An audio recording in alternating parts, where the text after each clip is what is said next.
Party के movement अपनी तरफ से जो जितनी भी ताकत झोंक रही है वो पूरा काम कर रही है। उसके अलावा महंत रूपनाथ जी की अगर जहां तक हम बात करते हैं कि जिस तरह आम आदमी पार्टी के राष्ट्रीय संयोजक दिल्ली के मुख्यमंत्री अरविंद जी केजरीवाल ने दिल्ली के अंदर बदलाव करने का काम किया, जो लोगों को गारंटियां दी वो पूरा किया। उसी के तहत देखो पंजाब के अंदर जितने भी किसानों की वो काला कानून लेके आई भारतीय जनता पार्टी, उसका विरोध करने के लिए जब दिल्ली में पहुंचे तो सभी प्रदेशों के सभी किसानों का भाई साथ दिया। दिल्ली के मुख्यमंत्री अरविंद जी केजरीवाल ने तो उनका समर्थन को सहयोग को समझकर भाई पंजाब की जनता ने बताई है कि जो पिछले चुनाव के अंदर 112 में से 112 सीटों में से 92 सीट देने का काम पंजाब की जनता ने किया।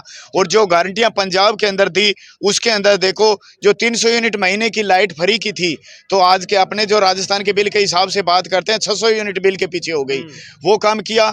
और जो बेरोजगार भाइयों को गारंटी दी कि जितने बेरोजगार भाई हैं उनके लिए मैं अलग अलग वैकेंसी निकालूंगा, तो 26,500 मुख्यमंत्री बनने के 3 दिन बाद वैकेंसी निकाली और अलग अलग डिपार्टमेंट के अंदर पेपर करवाए। जो राजस्थान के उस अंदर क्या हुआ है कि जो पिछली सरकार ने भारतीय जनता पार्टी की सरकार में 14 पेपर लीक हुए और कांग्रेस की सरकार में 16 पेपर लीक हुए, लेकिन यहाँ पर उन बेरोजगार भाइयों की कोई सुनाई नहीं हुई। और यहाँ पर पंजाब के अंदर तीसरे दिन ही सुनाई हुई, तो सबको अलग अलग डिपार्टमेंट के अंदर वैकेंसी निकाली। जो अस्थायी कर्मचारी थे उन लोगों के लिए, उन भाइयों के लिए जितना कि भी उनकी रोजगार का एक नाम मात्र रोजगार था, लेकिन उनको परमानेंट करने के लिए तीसरे दिन पंजाब के मुख्यमंत्री भगवंत जी मान ने 37,500 अस्थायी कर्मचारियों को परमानेंट करने का काम किया। चलिए ये पॉलिटिकल मैनिफेस्टो की जहाँ तक बात आती है तो उनको ऑलरेडी शामिल था, लेकिन राजस्थान की अब क्यों ना बात कर लेते हैं, क्योंकि राजस्थान के स्थानीय जो लोग हैं वो काफ़ी उम्मीद लगाए बैठते हैं अरविंद केजरीवाल से।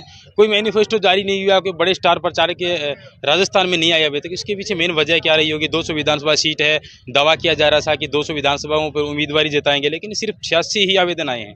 ऐसा है जी, क्योंकि जो राष्ट्रीय कमेटी जो फैसला लेती है वो बड़ा सोच समझ कर लेती है, और जो उनके जो फैसले हैं वो उचित होते हैं, अनुचित नहीं होते हैं।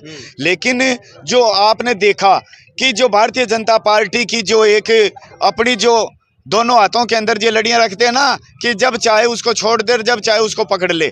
जो ईडी और सीबीआई की जो इन्होंने चलाई थी कि भाई अपने 2 नवंबर को भाई केजरीवाल साहब को यहाँ बुलाना है और यहाँ से बुलाकर उस बयानबाजी के बहाने से भाई इनको गिरफ्तार करना है।